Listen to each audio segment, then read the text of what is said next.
के यहाँ से एक कार्यक्रम शुरू हुआ, राष्ट्र चेतना। ये कार्यक्रम शुरू करने के पीछे की भूमिका क्या है, पृष्ठभूमि क्या है? आपने स्वामी जी के व्याख्यान अगर ध्यान से सुने होंगे तो बार बार आपने उनके मुंह से ये सुना होगा कि योग और प्राणायाम उनके जीवन का आखिरी उद्देश्य नहीं। योग और प्राणायाम को उन्होंने साधन के रूप में लिया है, उद्देश्य तो कुछ दूसरा है। उद्देश्य क्या है? वो चाहते हैं कि भारत देश फिर से सोने की चिड़िया बने और विश्व गुरु के स्थान पर स्थापित हो। भारत फिर से सोने की चिड़िया बने और विश्व गुरु के स्थान पर स्थापित हो, ये उनका आखिरी लक्ष्य है। योग और प्राणायाम साधन है, साध्य ये है कि भारत फिर से सोने की चिड़िया बने। अब जब ये प्रश्न उठता है कि भारत फिर से सोने की चिड़िया बने और विश्व गुरु के स्थान पर हो, तो इसका सीधा सा उत्तर है कि भारत कभी सोने की चिड़िया था या रहा होगा? फिर से तो तभी बनेगा ना, पहले कभी रहा होगा।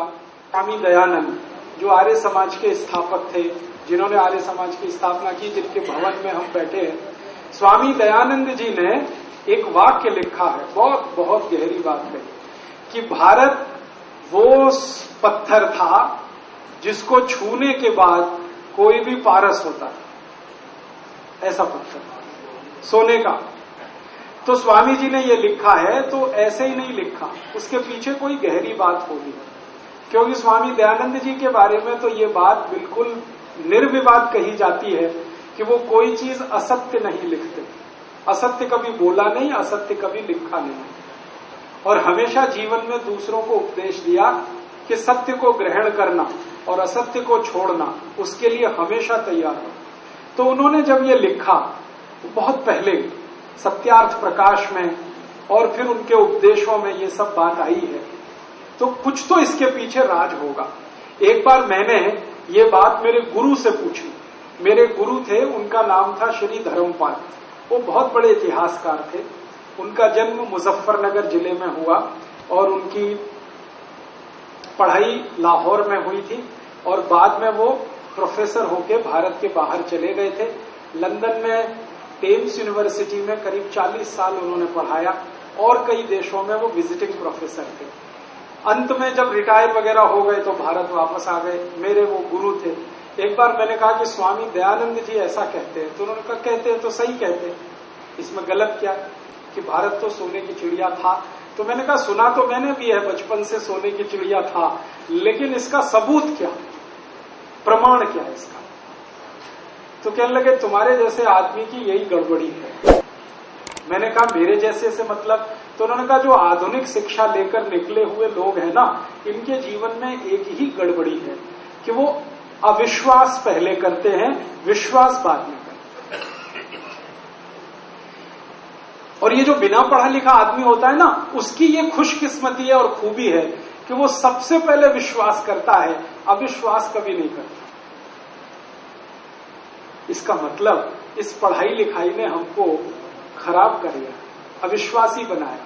हम जल्दी भरोसे ही नहीं करते किसी चीज पे। मुझे भी नहीं होता, क्योंकि मैं भी इसी आधुनिक शिक्षा में से पढ़कर निकला हुआ। तो मैंने मेरे गुरु से कहा कि मुझे तो होता नहीं विश्वास। अब आप कहते हैं स्वामी दयानंद ने कहा है, तो मुझे तो प्रमाण दिखाओ। तो उन्होंने कहा अच्छा तुमको प्रमाण चाहिए तो लंदन जाओ। मैं पूछा क्यों, लंदन क्यों? तो उन्होंने कहा सब प्रमाण वहीं पे हैं, भारत के सारे प्रमाण वहां हैं। तो फिर तब से मेरे दिमाग में ये बात बैठ गई, और फिर मुझे लंदन जाने का जब चांस मिला, मौका मिला, तो मैंने वहां वो प्रमाण देखे। लंदन में एक बहुत बड़ी लाइब्रेरी है, house of Commons library. House of Commons माने अंग्रेजों की लोकसभा। तो अंग्रेजों की लोकसभा की सबसे बड़ी लाइब्रेरी है। वहां भारत के बारे में लाखों दस्तावेज है, लाखों की संख्या। और लंदन शहर में और एक दूसरी लाइब्रेरी है, उसको ब्रिटिश म्यूजियम लाइब्रेरी कहते हैं। वहां पे भी भारत के बारे में लाखों दस्तावेज। उनमें से कुछ 50,000 दस्तावेज मेरे पास भी हैं, जो वहीं के हैं। हाउस ऑफ कॉमन्स लाइब्रेरी के हैं, ब्रिटिश म्यूजियम लाइब्रेरी के हैं, थोड़ा सॉर्बोन की एक बड़ी लाइब्रेरी है फ्रांस में, वहां के हैं। ऐसे अलग अलग जगह के कुछ दस्तावेज हैं, संख्या लगभग 50,000 है, लेकिन लाखों में दस्तावेज वहां है, जो ये बताते हैं कि भारत कैसा देश था अंग्रेजों के आने के पहले। अंग्रेजों के आने के पहले ये देश कैसा था, एक दस्तावेज का जिक्र करता हूं। सन 1813 में ब्रिटिश पार्लियामेंट के हाउस ऑफ कॉमन्स में एक बहस हो रही थी। तारीख बताता हूं आपको, 23 जून 1813 ब्रिटिश पार्लियामेंट के हाउस ऑफ कॉमन्स में बहस हो रही थी। अंग्रेजों का एक सांसद बोल रहा था, उसका नाम था विलियम विल्बरफोर्स। 3.5 घंटे वो भाषण दिया। उस भाषण में वो भारत के बारे में जिक्र किया। उसने भाषण की शुरुआत की थी हाउ टू क्रिश्चियनाइज इंडिया। भाषण की शुरुआत हुई थी भारत को ईसाई कैसे बनाया जाए, यहां से शुरू किया। उसका पूरा भाषण मेरे पास है। उसमें वो कहता है कि भारत को ईसाई बनाना। क्यों बनाना है? इसलिए बनाना है कि ये देश धन धान्य से भरपूर है भारत, और इसलिए बनाना है कि अंग्रेजों का देश बहुत गरीब है।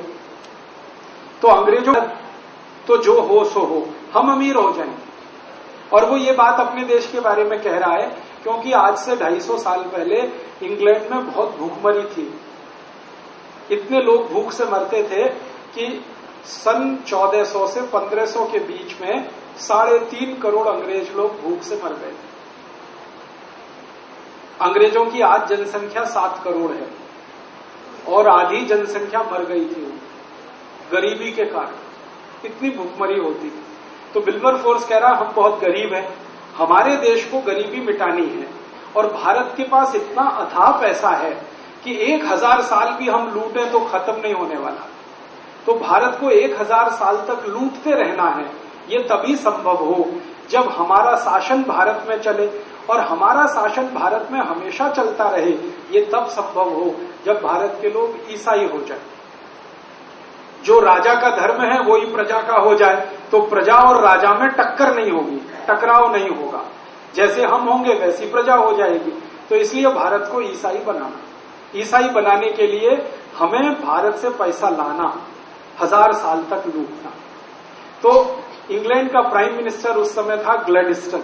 वो पूछ रहा है विल्बरफोर्स को बीच में रोक के कि तुमको कैसे मालूम भारत इतना पैसे वाला देश, इतना समृद्धशाली, इतना। तब वो कहता है कि हमारी जो ईस्ट इंडिया कंपनी भारत में गई है उसके अधिकारियों ने सर्वेक्षण किए हैं। ऐसे सर्वेक्षण की कुछ रिपोर्ट्स मेरे पास हैं जो मैं आपको बताना चाहता हूं। तो प्राइम मिनिस्टर ने कहा बताओ। तो एक सर्वे की रिपोर्ट वो कोट कर रहा है और कह रहा है कि भारत का सारी दुनिया में 33% निर्यात हो रहा है। इसको फिर से सुनिए, सारी दुनिया में भारत का निर्यात 33% हो रहा है। माने वर्ल्ड का टोटल मार्केट में 33% कंट्रीब्यूशन भारत का है। दुनिया में अगर $100 अरब का माल बिक रहा है तो $33 अरब का माल भारत का बिक रहा है। फिर वो कहता है भारत के बाद जो दूसरे नंबर पर हाईएस्ट एक्सपोर्टिंग कंट्री है वो चीन है, जिसका 27% माल दुनिया में बिक रहा है। और भारत और चीन दोनों को मिला दिया जाए तो आधे से ज्यादा माल तो ये 2 ही देशों का बिक रहा है पूरी दुनिया में। तो वो कोट कर रहा है सर्वे की रिपोर्ट को। अब ये जो 33% एक्सपोर्ट हो रहा है, तो फिर वो पूछ रहा है प्राइम मिनिस्टर क्या क्या एक्सपोर्ट हो रहा है भारत से। तो वो बोल रहा है सबसे ज्यादा एक्सपोर्ट होता है भारत से वो है कपड़ा। टेक्सटाइल इंडस्ट्री हमारी सबसे अच्छी। आपको मालूम है यहां मलमल बनता था, मलमल की थान होती थी। 12 गज लंबा मलमल का थान तह करते हुए एक दिया सलाई के डब्बे में रख सकते थे, इतनी बारीक बुनाई होती थी। तो वो विल्बरफोर्स कह रहा है हाईएस्ट एक्सपोर्ट है टेक्सटाइल का, और वो कह रहा है कि दुनिया को कपड़ा पहनना तो भारत में सिखाए। उसके ये शब्द पे ध्यान दीजिए। तो ग्लैडस्टन हैरान हो गया। तो वो कहता है हाँ, दुनिया जब कपड़ा पहनना जानती नहीं थी तब भारतवासी मलमल बनाते थे, इतनी बारीक बुनाई था, और ये मशीन से नहीं बनता, हाथ से बनता है। तो ग्लैडस्टन कहता है आई कांट बिलीव इट। वो कहता है मुझे भरोसा नहीं होता। तो विल्बरफोर्स कहता भरोसा तो मुझे भी नहीं होता, लेकिन ये रिपोर्ट सामने रखी है, इसका क्या करूं। और ये भारतवासियों की बनाई हुई नहीं है, हमारे अधिकारी जो भारत में गए हैं उनकी बनाई हुई रिपोर्ट। कपड़ा बिकता था बहुत बड़े एक पैमाने पर, यहां से 33 देशों में जाता था। फिर दूसरा एक्सपोर्ट होता था स्टील का। स्टील बनता था इस देश में। फिर तीसरा एक्सपोर्ट होता था ईंट, ब्रिक्स का, ये घर बनाने के जो काम आते। चौथा एक्सपोर्ट था हमारे देश में, आजकल हम सीमेंट बोलते हैं, पहले जमाने में चूना हुआ करता था, चूना बहुत बड़ा एक्सपोर्ट था। ऐसे 36 एक्सपोर्ट। और वो बोलता है विल्बरफोर्स कि दुनिया के सारे देश भारत के लिए परेशान है कि उनको ये माल चाहिए, और भारत की मोनोपोली है, कोई उसका कॉम्पिटिटर नहीं है, क्योंकि बेस्ट क्वालिटी ये सामान बनता है। अब ग्लैडस्टन पूछ रहा है तो फिर भारत सोने की चिड़िया कैसे हो गया? तो वो बताता है कि ये जो बिक रहा है सारा माल, इसके बदले में भारत को सोना मिलता है। हम कपड़ा बेचते हैं और हमको सोना मिलता है, हम लोहा बेचते हैं, हमको सोना मिलता है, हम ईंट बेचते हैं, हमको सोना मिलता है। क्यों? क्योंकि उस जमाने में करेंसी नहीं थी, कुछ देंगे तब कोई दूसरा देगा। तो हम कपड़ा देते थे तो वो सोना देते थे हमको, हम स्टील देते थे तो सोना देते थे। और हमारा सबसे बड़ा व्यापारिक साझीदार था अफ्रीका। अफ्रीका में सबसे ज्यादा सोना होता है, आप जानते। तो अफ्रीका के व्यापारी हमसे ये खरीदते थे और बदले में हमको सोना मिलता। और ये 3000 साल चला, 3000 साल हमने सोना लाया कपड़ा बेच के, हमने सोना लाया लोहा बेच के। तो इतना सोना इकट्ठा हो गया इस देश में कि सारी दुनिया ने भारत को सोने की चिड़िया कहना शुरू किया। और सोना इतना हो गया हमारे पास कि हमने गहने और जेवरात तो सोने के बनाए ही, फिर जरूरत पड़ने पर मंदिर भी सोने के बना डाले। दुनिया में ये हजारों साल का एक ही देश है जहां सोने के मंदिर, सोने की मस्जिद नहीं है, सोने का गिरजाघर नहीं, यहां सोने के मंदिर है।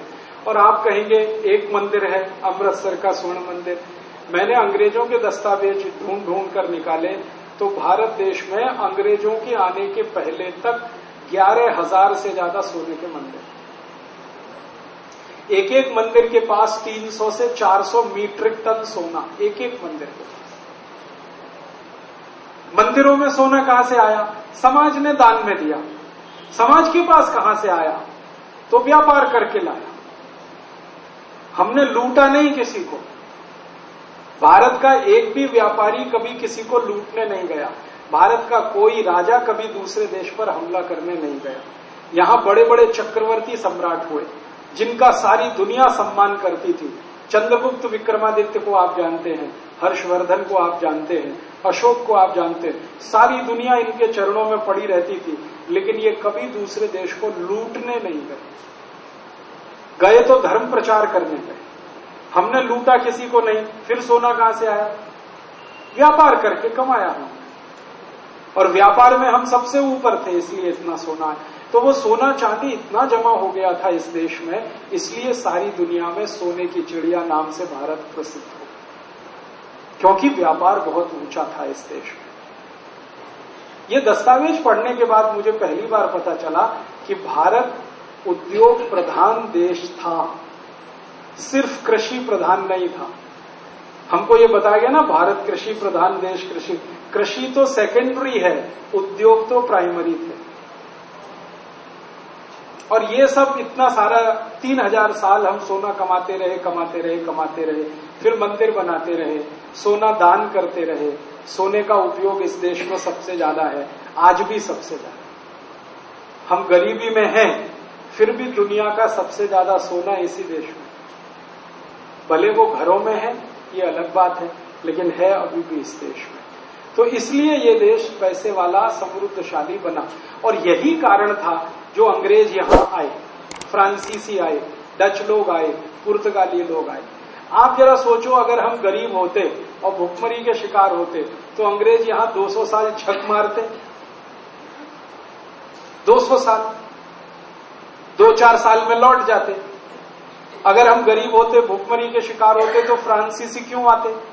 वास्को डिगामा क्यों आया अपनी पूरी फौज लेके? सिकंदर क्यों आया यूनान से चलकर यहां तक? ये सारे लोग आए क्योंकि हमारे पास कुछ था, और वो दो ही चीजें थी, एक तो ज्ञान और दूसरा पैसा, समृद्धि। ज्ञान भी बहुत था इस देश में। और भारत तो नाम ही ज्ञान है। संस्कृत का शब्द है भा, भा का मतलब है ज्ञान, और रत माने लगा हुआ। ज्ञान में लगा हुआ देश है ये भारत। ज्ञान भी बहुत ऊंचा, कितने हजारों विद्यार्थी विदेशों से आकर यहां पढ़ते थे। आपने इतिहास में पढ़ा होगा, विश्वविद्यालय तक्षशिला, नालंदा, ये तो 2 नाम है, ऐसी हजारों विश्वविद्यालय थे। मेरे पास पूरी सूची है कितने विश्वविद्यालय कहां कहां थे इस देश में। तो ज्ञान में बहुत ऊंचा था, पैसे में बहुत ऊंचा था, तो 2 ही खोज में सब आते थे। कोई ज्ञान लेने आता था, कोई पैसा लेने आता था। इसलिए हजारों साल हम कहीं नहीं गए, सब यहां आए। तो इसलिए भारत दुनिया में गुरु था, क्योंकि ज्ञान भी यहीं से मिलता था लोगों को, और धन और संपत्ति भी यहीं से मिलती। फिर गड़बड़ क्या हुई? गड़बड़ ये हुई कि जब बहुत ज्यादा संपत्ति आ गई हमारे पास, तो हमने संपत्ति की कदर करना बंद कर दी। जरूरत से ज्यादा कोई चीज हो जाए ना तो कदर नहीं होती उसकी। कदर कैसे बंद हुई? हमने एक फिलॉसफी बनाई इस देश में, ब्रह्म सत्यम जगत मिथ्या।